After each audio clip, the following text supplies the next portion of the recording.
For 10 long years, from the moment he stepped into elementary school until he graduated high school, a boy named Liam was the target of a relentless bully named Ethan. It wasn't just a few mean words here and there. It was a daily torment that cast a shadow over his entire childhood. Ethan was popular, athletic, and charismatic to everyone but Liam. To Liam, he was a monster. It all started on the first day of first grade. Liam was a quiet, shy kid, more interested in his sketchbook than the playground chaos. He was drawing a detailed spaceship when Ethan, surrounded by his new friends, snatched the book from his hands. "What's this garbage?" Ethan sneered, holding the drawing up for everyone to see. The other kids laughed, and Liam felt his face burn with shame. Ethan crumpled the page and threw it in a puddle. That was day one. From then on, it was a constant barrage. Ethan would accidentally trip him in the hallways, knock his books out of his hands, and mock his clothes, his glasses, and his quiet nature.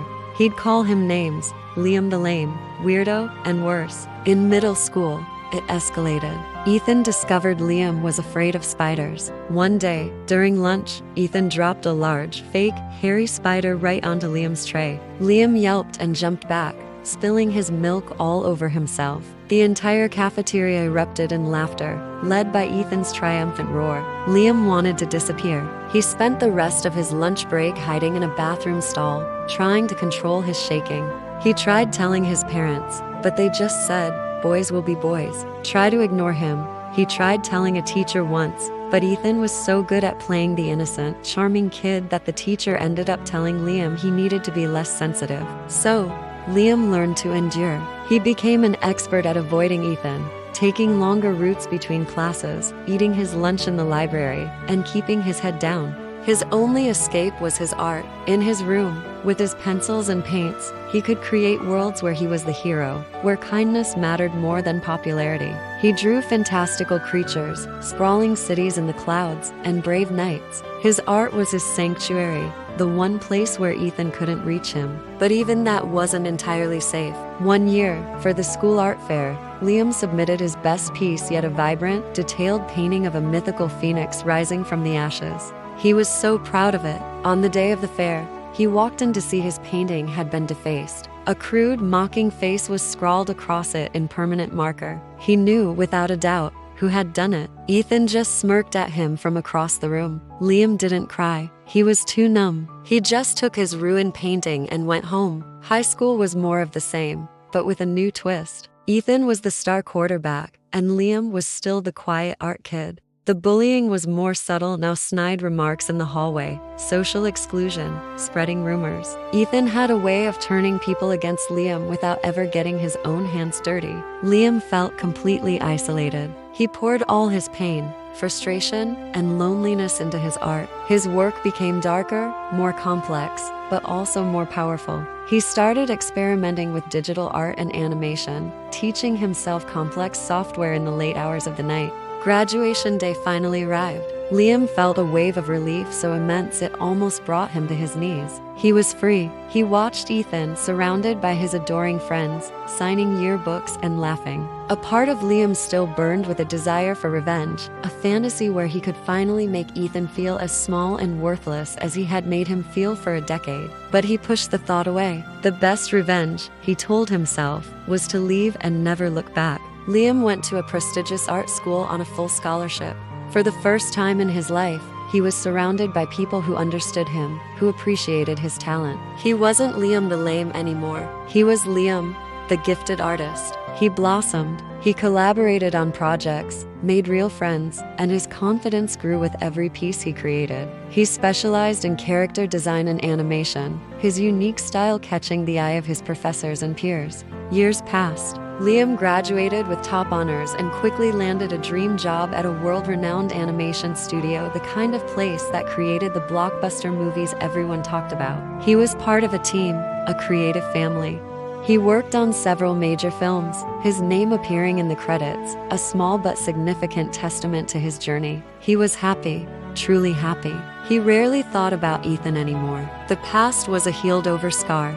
Then, one day, about 10 years after high school, Liam's studio began the hiring process for a new animated series. As a senior character designer, Liam was part of the interview panel. He sat at the long conference table, reviewing portfolios, a cup of coffee in his hand. The next candidate was brought in. The man was in his late 20s, a bit heavier than he used to be, his confident swagger replaced by a nervous, eager-to-please smile. His name was Ethan. Liam felt the air leave his lungs. It was him. Ethan, oblivious, launched into his pitch. He talked about his passion for animation, how he'd been working freelance, struggling to get a break. He presented his portfolio. It was average, competent, but lacking any real spark or originality. As Ethan talked, Liam really looked at him. He didn't see the monster from his childhood. He saw a regular guy, a little desperate, trying to catch a break. The power dynamic had completely, utterly flipped.